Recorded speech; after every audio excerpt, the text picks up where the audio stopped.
Thank you. I have quite a number of slides here. I'm only going to go through a few of them. But because there are so many that I'm not going to cover, they are in your packet already on the right-hand side in the back. In particular, I'd like to draw your attention to a list of questions that we have put together. The Bipartisan Policy Center has been working on this for over a year, and these are some of the questions that have come out of the research, and I think they start on about page 8, but that have come out of our interviews and the research. But starting off, who is the Bipartisan Policy Center? Oh, I'm always mechanically challenged. Okay. Our leaders organization founded in 2007 by four former Senate Majority Leaders.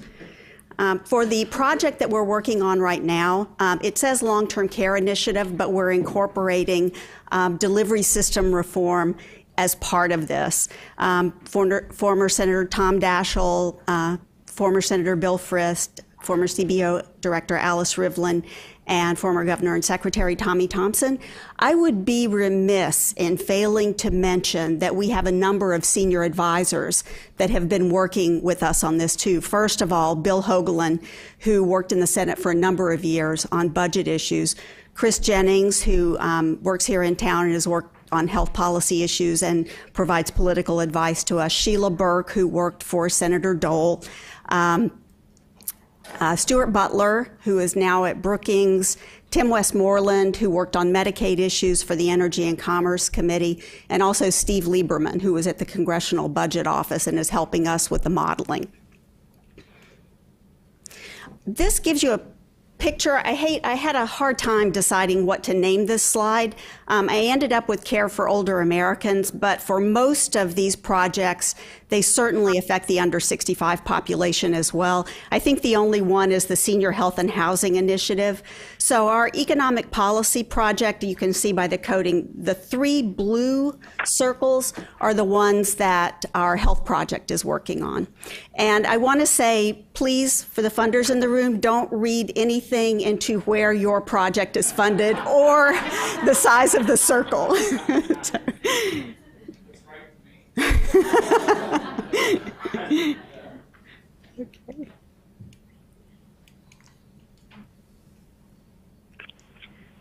Okay. So BPC's role in this collaboration is to identify legal and policy barriers to the spread and scale of successful models of care. We will identify barriers, suggest recommendations. We are working with Acumen LLC, who does a lot of work for CMS, the Congressional Budget Office. I believe they've done work for both MedPAC and MacPAC, to look at the impact of our policies on federal budget. We will then go back and filter these recommendations for political and fiscal viability and then issue recommendations, hopefully in July of this year. Our initial findings will be no surprise to anyone. They have been discussed at length here today. A lot of them relate to socioeconomic factors and health status. And when you think about the Medicare program, a lot of these, unless you're in a capitated managed care program, a lot of the sorts of services that are needed are not covered by the Medicare program. And one of the principal barriers to spread and scale of these models is financial sustainability over time. So we focused our work on combining Medicare and Medicaid. We're looking at the duals programs, the existing duals programs, including special needs plans, the financial alignment initiative demonstration that's going on through CMMI right now, looking at the PACE program and others. I need to get some water.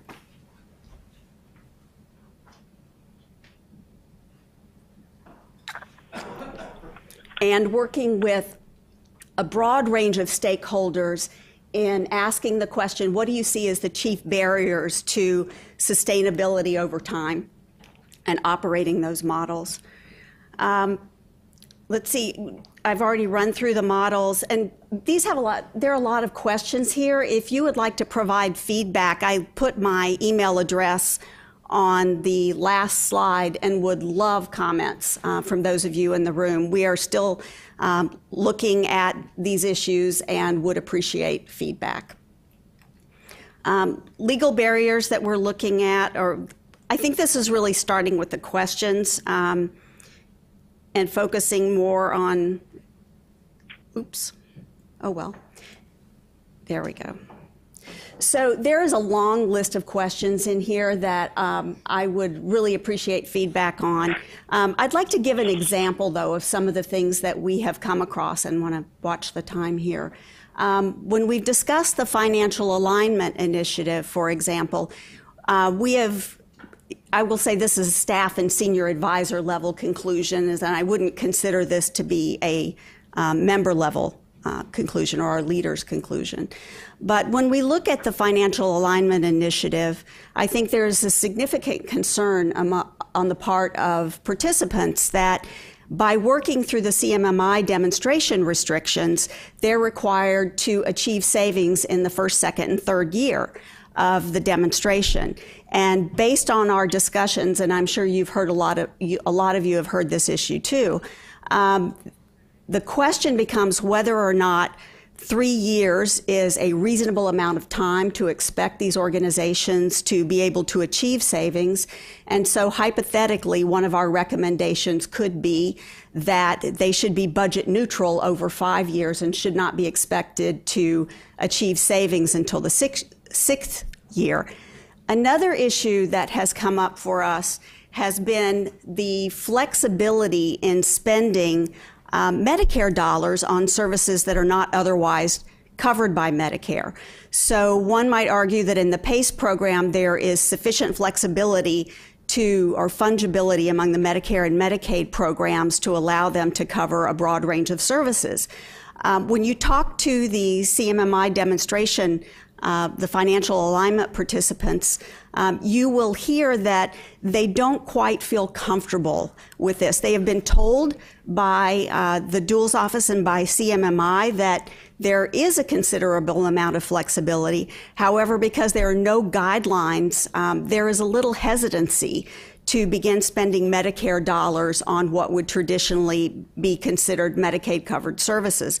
Another issue that has been raised by providers is the fact that they cover a number of, you have a dual SNP, for example, and if a provider begins covering additional services for an individual who is not enrolled in the duals demonstration program, there's a question of whether they could be subject to a False Claims Act charge for billing Medicare at the end of the day. There is a reconciliation process at the end of the day that requires reporting back to CMS that has led them to have concerns about spending Medicare dollars on Medicaid-covered services. But there are a number of other issues here. I won't get into those questions because I am at the end of my time here, but happy to discuss some of those issues and potential solutions during the Q&A.